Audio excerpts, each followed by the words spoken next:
Hello students, today we are going to read chapter number 8, Confronting Marginalization. In the last chapter we have read chapter number 7, Understanding Marginalization. तो chapter number 7 में हमने understanding marginalisation के माध्यम से ये देखा कि जो हसियाकरण है उसको हमने समझा, किस तरह से समाज के अंदर जाति के आधार पर, धर्म के आधार पर, क्षेत्र के आधार पर एक जो माइनॉरिटी के अनुसार इस तरह से समाज के अंदर मार्जिनलाइजेशन है। और अब इस चैप्टर के अंदर हम क्या रीड करेंगे? Confronting marginalisation.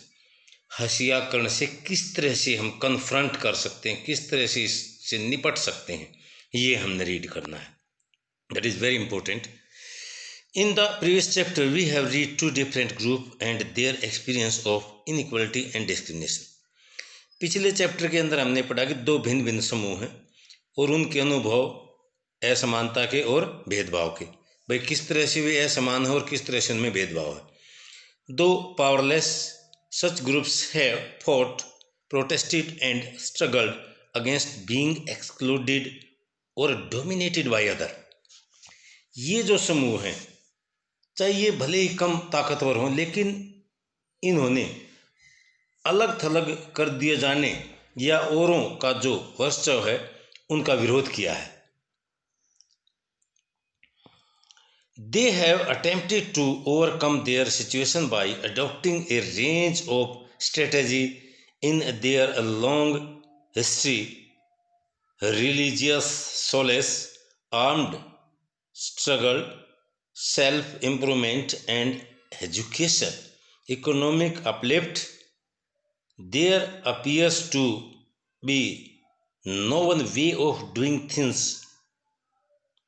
इसमें ये देखिए कि ये जो है अलग अलग तरह से अपनी इन्होंने आवाज़ उठाई और जो संघर्ष इन्होंने किया, उन्होंने इतने अपना जो लंबा इतिहास था उसमें विविध रणनीतियों के सहारे जो हालात थे उनको बदलने का प्रयास किया। धार्मिक जो सांत्वना और जो आर्मड स्ट्रगल, जो सशस्त्र संघर्ष, सेल्फ इम्प्रूवमेंट आत्म जो परिष्कार है, एंड एजुकेशन और शिक्षा, इकोनॉमिक अपलिफ्ट और आर्थिक रूप से अपलिफ्ट करना, बेहतरी पर जाना, अपनी स्थिति में सुधार करने के लिए इन्होंने तरह तरह के रास्ते अपनाए हैं। तो इन्होंने हर एक प्रकार के रास्ते अपनाए अपने आप में इम्प्रूवमेंट करने के लिए। In all cases the choice of struggle has depended on the circumstances. In all cases, भाई हर एक मामले में द चॉइस ऑफ स्ट्रगल, जो संघर्ष की जो चॉइस थी, has depended on the circumstances, ये जो परिस्थितियों के ऊपर डिपेंड करती, निर्भर करती है, that the marginalization find themselves in, और जिसमें हसियाईकरण समुदाय रहते हैं। In this chapter we will read about some of the ways in which group and individual challenge existing inequality. Adivasi, Dalit, Muslim, women and other marginal groups argues that simply by being citizen of a democratic country. तो इस अध्याय में हम ये समझने की कोशिश करेंगे कि विभिन्न समूह व्यक्तियों ने असमानता से निपटने के लिए क्या क्या तरीके अपनाए हैं। आज़ादी के बाद भी इस तरह से संघर्ष और दलीलें जारी हैं। दे पोजेस इक्वल राइट, और उन्होंने क्या किया है? इक्वल राइट, उन्होंने अपने आप को समान अधिकार के लिए अपना अधिकार जताया है। दैट मस्ट बी रिस्पेक्टेड, जिसका सम्मान होना चाहिए। Many among them look up to the constitution to address their concern. Many among, और बहुत सारे आदमी ऐसे हैं जिन्होंने काफ़ी मेहनत की है किसके अंदर? Look up to the constitution, संविधान को की तरफ ये ध्यान दिलवाने के लिए, टू एड्रेस देयर कंसर्न, अपनी जो चिंता थी उसको एड्रेस करने के लिए। In this chapter we will see why the constitution of India is something that marginalized groups involve in the case of their struggle. इस चैप्टर के अंदर हमने उन सारे लोगों को उनकी चिंताओं को दूर करने के लिए संविधान का भी सहारा लिया है।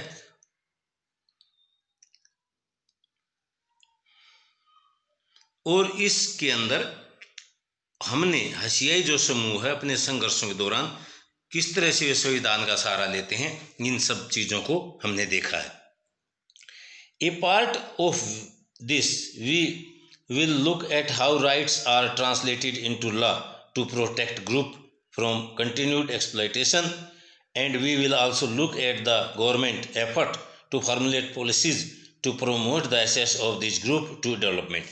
और इस तरह से हम ये भी देखें जो विभिन्न जो समुदाय हैं जो निरंतर जिनका शोषण होता रहा है, अपने शोषण से बचने के लिए उन्होंने अधिकारों का, कानून का कैसे उन्होंने सहारा लिया। यहाँ इस बात पर भी विचार करेंगे कि समूहों को विकास का लाभ प्रदान करने के लिए सरकार को की ओर से किस तरह से नीतिगत प्रयास किए गए। इनवोकिंग फंडामेंटल राइट्स, मौलिक अधिकारों का उपयोग किस तरह से किया गया। Constitution, the constitution as you have learned in the first chapter of the book lay down the principle that make our society and polity democratic। जैसा कि आपने इस पुस्तक के जो फर्स्ट चैप्टर था उसमें आपने पढ़ा, संविधान में ऐसे कई सिद्धांत जो हैं वे बताए गए हैं जो हमारे समाज और राज्य की जो व्यवस्था है उसको लोकतांत्रिक बनाते हैं। They are defined in and through the list of fundamental rights that are an important part of the constitution। they are defined, भाई उन सिद्धांतों को किस तरह से परिभाषित किया गया है। in and through the list of fundamental right, मौलिक अधिकारों की एक सूची के रूप में उनको परिभाषित किया गया है। that are an important part of the constitution, जो एक संविधान का बहुत ही महत्वपूर्ण हिस्सा है। These rights are available to all Indian equally, ये जो राइट हैं आर अवेलेबल उपलब्ध हैं सभी भारतीयों को समान रूप से। As far as the marginalized are concern, और जहाँ तक हसियाई करने की बात है, they have drawn on these right in two ways, तो उन्होंने इन अधिकारों को दो तरह से इस्तेमाल किया है।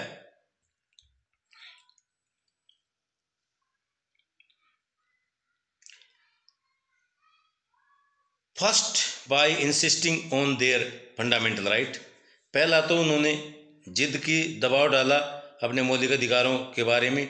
They have force the government to recognize the injustice done to them, और उन्होंने फोर्स द गवर्नमेंट, सरकार के ऊपर को मजबूर किया टू रिकॉग्नाइज की जो है ना उनको जो उनके साथ जो अन्याय हुआ है उस अन्याय को वे पहचाने समझें। सेकंड, दूसरा, they have insisted that the government enforce these law, दूसरा ये भी सरकार को जो है एनफोर्स दीज लॉ, ये ऐसे कानून लागू करने चाहिए जो उनकी रक्षा में उनका साथ दे सकें।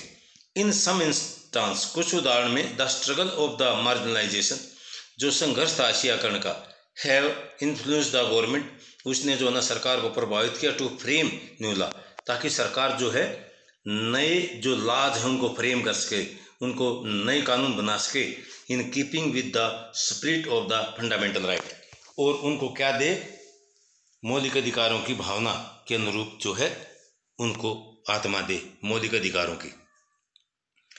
Article 17 of the constitution states that untouchability has been abolished, संविधान का जो 17 है उसके अंदर अस्पृश्यता या जो छुआछूत है उसका जो क्या किया गया है, एबोलिश, समाप्त कर दिया गया है। What this mean is that, इसका क्या अर्थ है, इसका अर्थ ये है कि no one can henceforth prevent Dalit from educating themselves, इसका मतलब ये हो कि कोई भी दलित व्यक्तियों को पढ़ने के लिए क्या नहीं कर सकता, नहीं रोक सकता है। एंटरिंग टेम्पल, मंदिरों में प्रवेश करने से नहीं रोक सकता है। यूजिंग पब्लिक फैसिलिटी, आम जनता की जो सुविधाएं उनको प्रयोग करने से कोई नहीं रोक सकता है, एटसेट्रा इत्यादि। इट ऑल्सो मीन्स, इसका ये भी अर्थ है, that it is wrong to practise untouchability and that this practice will not be tolerated by a democratic government. और इसका मतलब ये है कि जो छुआछूत जो है गलत है, और इसे लोकतांत्रिक सरकार कि इस तरह के आचरण को जो है ना बर्दाश्त नहीं करेगी। सरकार जो है इसको जो है ना बिल्कुल भी टॉलरेट नहीं करेगी। In fact untouchability is a punishment crime now, punishable crime now. वास्तव में जो छुआछूत है वो एक सजाए अपराध है। अब ऐसा अगर कोई व्यक्ति करता है, किसी के साथ छुआछूत जैसी चीज़ें करता है, तो उसको सजा मिल सकती है। There are other section in the constitution that help to strengthen the argument against untouchability. संविधान में कुछ ऐसे अनुच्छेद भी हैं जो छुआछूत के खिलाफ हैं,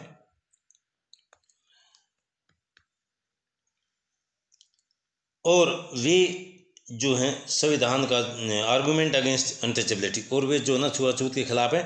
for example article 15 of the constitution note, जो आर्टिकल जो धारा 15 है संविधान की, note that no citizen of India shall be discriminate against on the basis of religion, race, caste, sex और place of birth.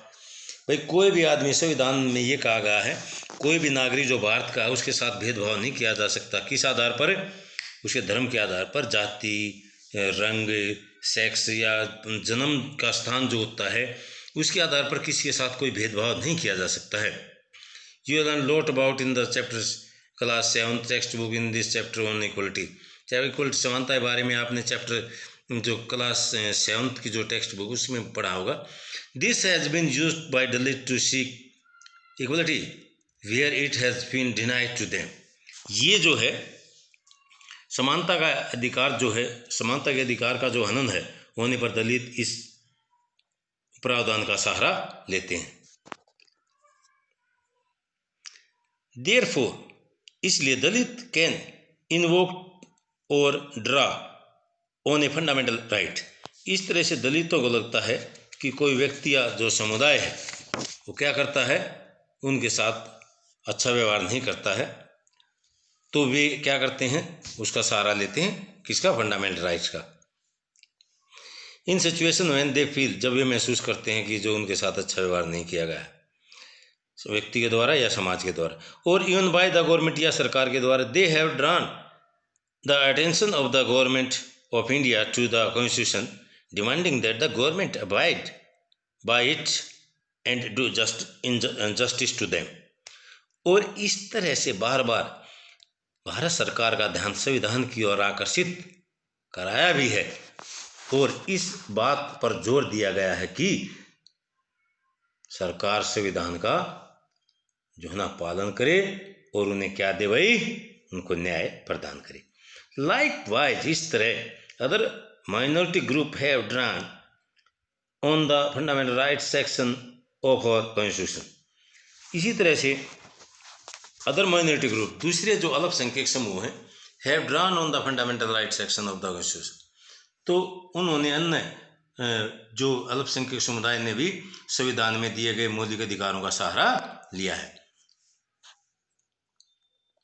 They have particularly drawn upon the right to freedom of religion and cultural and educational right, और विशेष रूप से उन्हें धर्म और संस्कृति व शैक्षणिक अधिकारों की स्वतंत्रता के अधिकार पर जोर दिया है।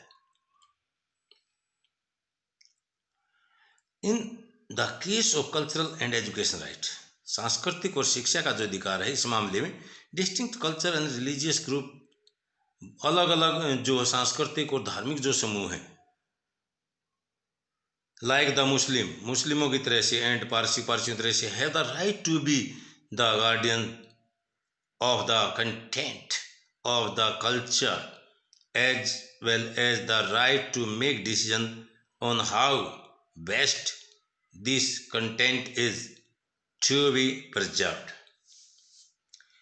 और इस तरह से जो सांस्कृतिक और शैक्षणिक अधिकारों का जो प्रश्न है, यहाँ पे मुसलमान और पारसी और सांस्कृतिक जो धार्मिक समूह को और संस्कृति की सुरक्षा का अधिकार मिल चुका है, और इस तरह वे विभिन्न प्रकार के सांस्कृतिक अधिकारों की व्यवस्था करके संविधान ने नए समूह को सांस्कृतिक न्याय देने का प्रयास किया है।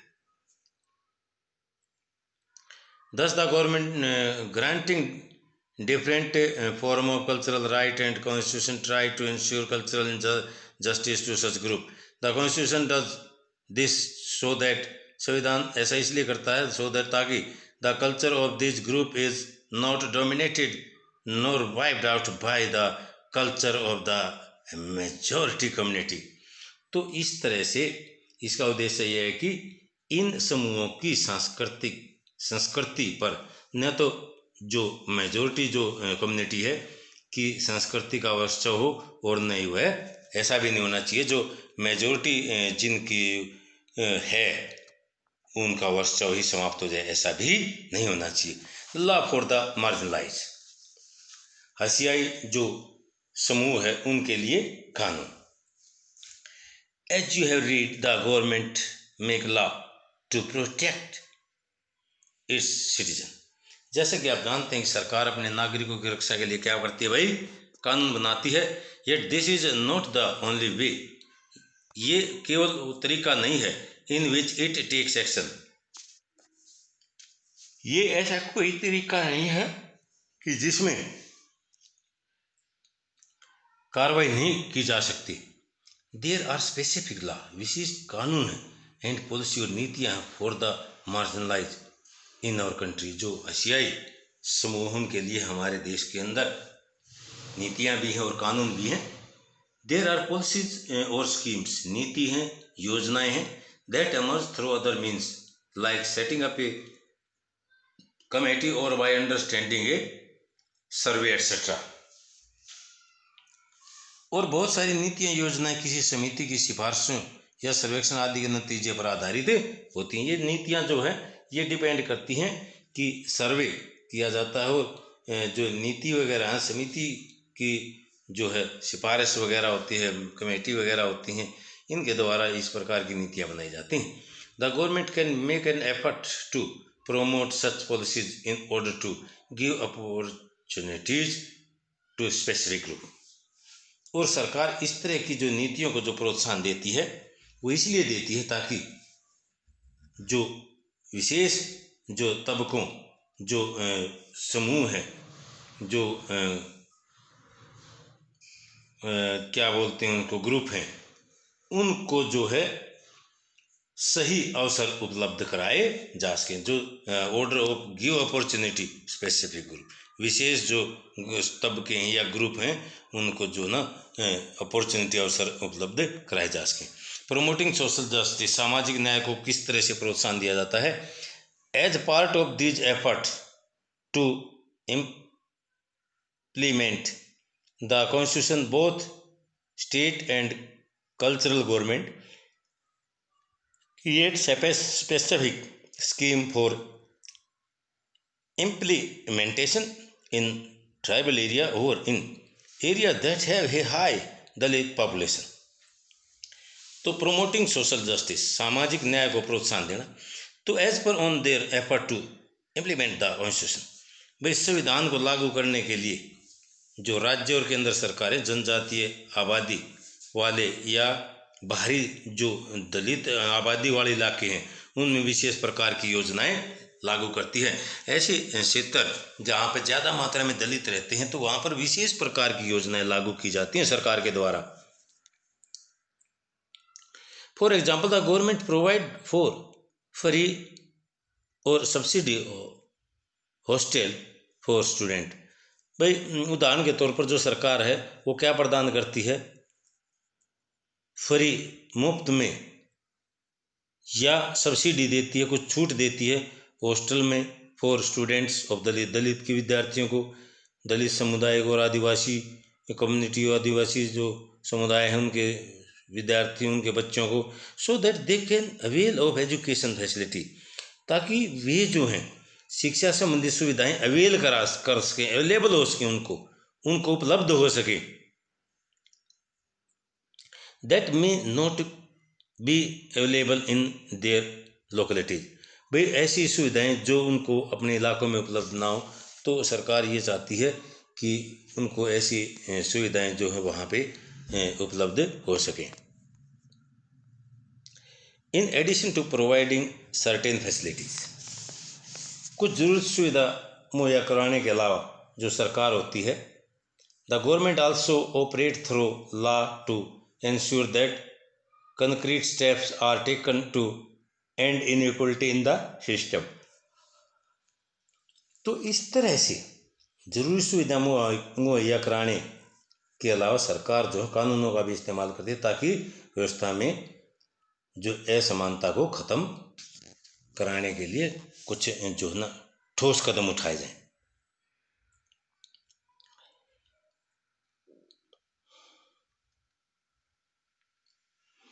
वन सच लॉ, एक ऐसा ही कानून है, नीति है, पॉलिसी है, इज द रिजर्वेशन पॉलिसी, एक ऐसी ही रिजर्वेशन की पॉलिसी है, that today is both significant and highly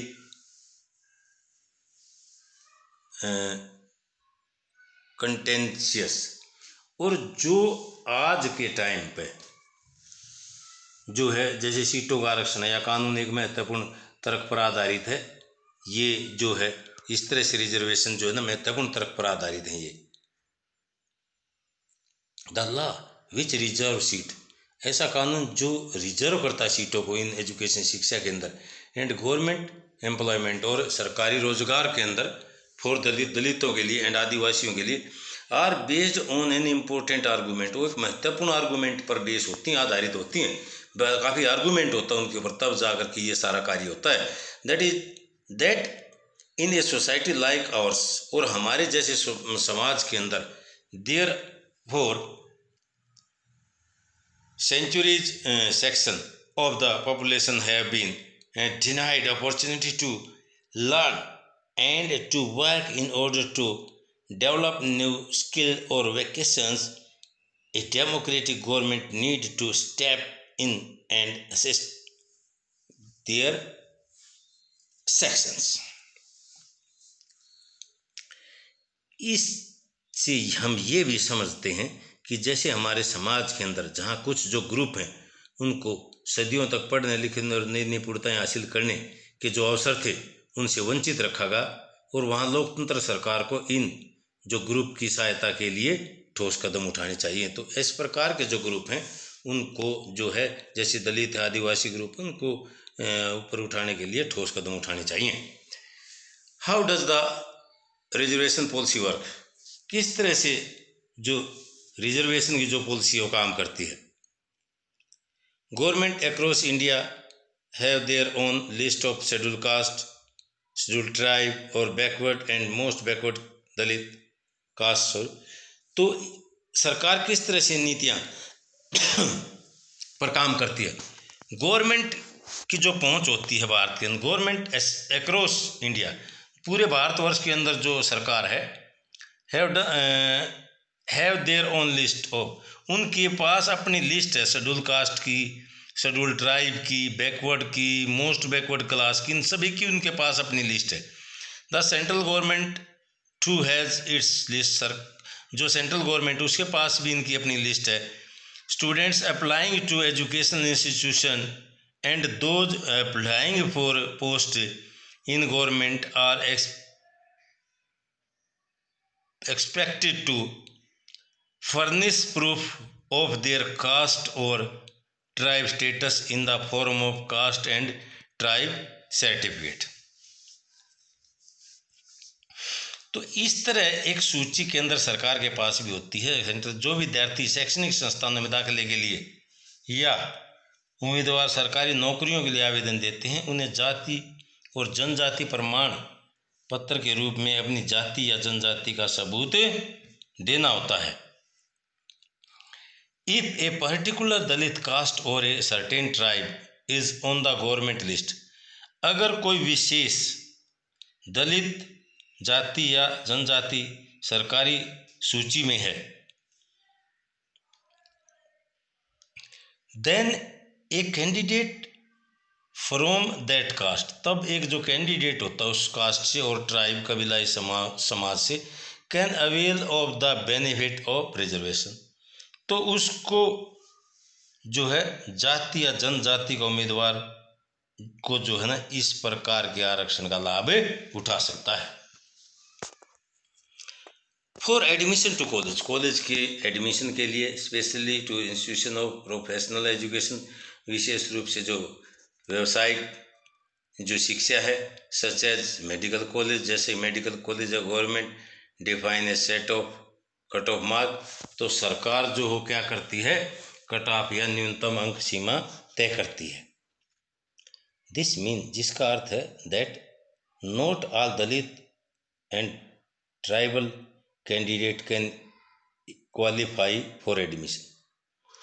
इसका मतलब ये है कि इन संस्थानों में सभी दलित और आदिवासी उम्मीदवार दाखिला नहीं पा सकते। ये नहीं है भाई सभी इसके अंदर दाखिला पा जाते हैं, but only those who have done reasonably well and scored marks above the cut off point. तो इसमें उन सभी दलित और आदिवासी विद्यार्थियों को दाखिला मिल सकता है जिनने परीक्षाओं में अच्छा प्रदर्शन किया है, कट ऑफ मार्क्स से ऊपर अंक लिए हैं। Government also offer special scholarship for these students, इस प्रकार के विद्यार्थियों को सरकार जो ना विशेष स्कॉलरशिप प्रदान करती है। In your class 9th political science जो 9th की जो बुक है, text book, you will read more on reservation for the backward class, आप जो है ना बैकवर्ड क्लास का जो रिजर्वेशन है उसके बारे में और ज़्यादा पढ़ेंगे। Protecting the right of Dalit and Adivasi, जो दलित और आदिवासी हैं उनके अधिकारों में किस तरह से रक्षा हो सकती है।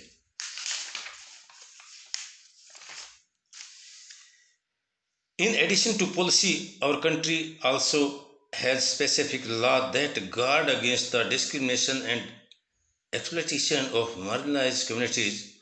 तो हसियाई समुदाय को भेदभाव और शोषण से बचाने के लिए नीतियों के अलावा हमारे देश में कई कानून भी बनाए गए हैं। ऐसा नहीं है भाई नीतियाँ ही हैं, उनके लिए हम specific laws also made up for them. Let us read the following case study, जो आगे जो केस स्टडी है उसको पढ़ते हैं। Adopted from a real life account, जो है अपने रियल मतलब वास्तविक सच्ची घटना पर आधारित है।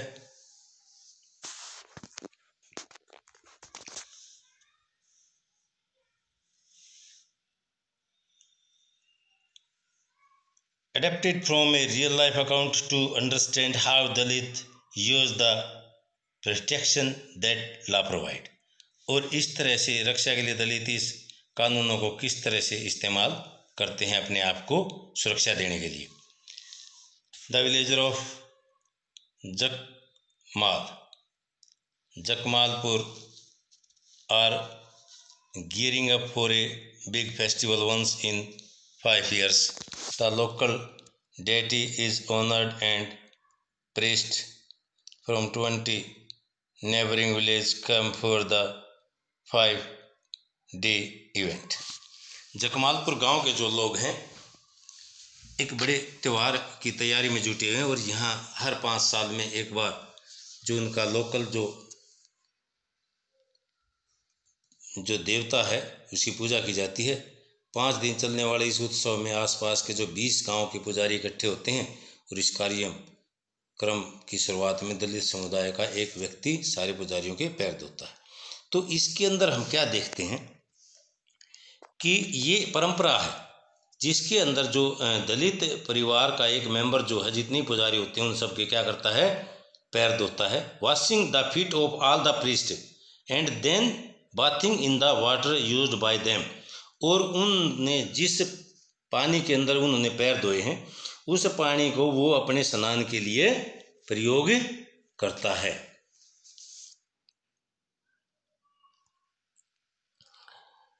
In Jakmalpur the person who perform this task belong to a Ratnansh family, और जो जकमालपुर में ये काम जो है रत्नम के परिवार के लोग करते हैं। रत्नम भी जो है इसी तरह से उसके परिवार के आदमी जो है ना इस प्रकार का काम करते हैं। His father and grand father had both perform the same task before him, और उसके जो पिता और दादा यही काम करते थे। क्या काम था ये कि भाई पैर पुजारियों को धोने, उसके पानी फिर खुद स्वयं नहाना। This task belong to Ratnam family, this father and grand father, ये हो गया था भाई। अच्छा, though they were never allowed to enter the temple, यद्यपि जो है ना उनको जो है मंदिर में दाखिल नहीं होने दिया गया था, नहीं होने दिया गया। This ritual was viewed as a great honor bestowed on them on the special occasion, और इस रस्म को उनके लिए एक भारी सम्मान के रूप में देखा जाता था। भाई इस तरह की रस्म जो है ना भारी सम्मान के रूप में देखी जाती थी। Now it was Ratnam turn, अब रत्नम की बारी थी। Ratnam was all of 20 years studying in engineering in the near by college. Ratnam की जो है 20 साल की आयु है और पास के जो कॉलेज के अंदर वो इंजीनियरिंग की स्टडी कर रहा है। He refuse to perform this the ritual, तो वह इस जो रस्म है उसको निभाने से उसने क्या कर दिया, मना कर दिया। He said that he had no faith in this practice, उसने कहा कि वह जो है इस प्रकार के जो प्रैक्टिस है, इस प्रकार के जो रीति रिवाज जो संस्कार हैं उनमें विश्वास नहीं करता। And this that his family members were force to perform this ritual, और जो उसके परिवार के सदस्य हैं उसको मजबूर करते हैं, फोर्स करते हैं, दबाव डालते हैं उसके ऊपर इस प्रकार की परंपरा को निभाने के लिए। बिकॉज दे वर दलित, क्योंकि वे दलित थे। Ratnam refusal agreed both the powerful caste in the village and some families from his own community. Ratnam के इनकार से न केवल उसे गांव की जो ताकतवर जातियों के व्यक्ति थे वे ही नहीं बल्कि उसके अपने समुदाय के लोग भी काफ़ी नाराज थे, वे काफ़ी परेशान हुए। भाई रत्नम ने क्यों मना कर दिया, वे भी नाराज थे, खफा थे। The powerful cast were shocked, जो शक्तिशाली जो जाति के व्यक्ति थे वर शोक्ड, उनको बहुत आघात पहुंचा। That such a young boy had the guts of refuse, कि ऐसे युवा बच्चे के अंदर मना हुक्म मानने से इनकार करने की इतनी कच्ची उम्र में इसके अंदर इतनी हिम्मत है, तो वे इस सब बात को देख करके हैरान थे। They believed that it was Ratnam education, उन्होंने विश्वास किया कि ये रत्नम की शिक्षा है। Which allowed him to imagine that, जिसने उसको आज्ञा की थी उनमें ये कल्पना करने के लिए, that he could start comparing himself with them, उसने अपने आप को जो है ना कि वो पढ़ाई लिखाई ने उसे जो है ना इस तरह से उसको जो है ना अलाउ किया था, तो कि वह जो ये सोचे इस तरह से, how could start comparing him with them, कि वह अपने आप खुद को उनके बराबर समझने लगा था, उसको सोचने लगा था भाई वह भी समाज के अंदर उन सब के समान है। Those from Ratnam own caste, वो जो आदमी रत्नम की उनकी अपनी कास्ट के थे, वर फेयरफुल ऑफ एंगरिंग, वे जो है ना ऊंची जाति के लोगों के गुस्से से जो है ना डरे थे। पावरफुल जो व्यक्ति थे उनकी, many worked on their field, बहुत सारे उनके खेतों पर काम करते थे। एज डेली वेजेज, डेली मजदूरी पर। जो if the dominant caste decide not to not call them, अगर जो पावरफुल आदमी हैं वे निर्णय लेते हैं कि उनको अब काम पे नहीं बुलाएंगे, then what would they earn, तब वे क्या कमाएंगे। हाउ वुड दे सर्वाइव, वे कैसे जीवित रहेंगे।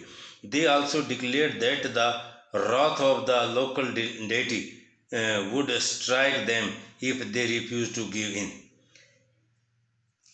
They also declare, उन्होंने ये भी कहा कि wrath of the local deity, उनका जो स्थानीय जो देवता था उसका जो गुस्सा है, would strike them, वो उनके ऊपर भारी पड़ेगा। if they refuse to give in, अगर वे जो है इस प्रकार की जो रिफ्यूज करते हैं, इस प्रकार की जो परंपरा जो संस्कार हैं जो रीति रिवाज हैं उनको मानने का। रत्नम आर्गूड, रत्नम जो है बहस एग्री आर्गूड, उसने बहस की that given that not a single Dalit had ever entered the temple, कि जो है एक भी दलित को मंदिर के भीतर नहीं गया है। How could the deity be angry with them, इस देवता के उन पर गुस्सा होने का सवाल ही नहीं बनता। कोई आदमी जब मंदिर में ही नहीं गया तो उसका गुस्सा होने का मतलब ही नहीं बनता। ओके बेटे, now we will read the next part in the next class. Okay, thank you.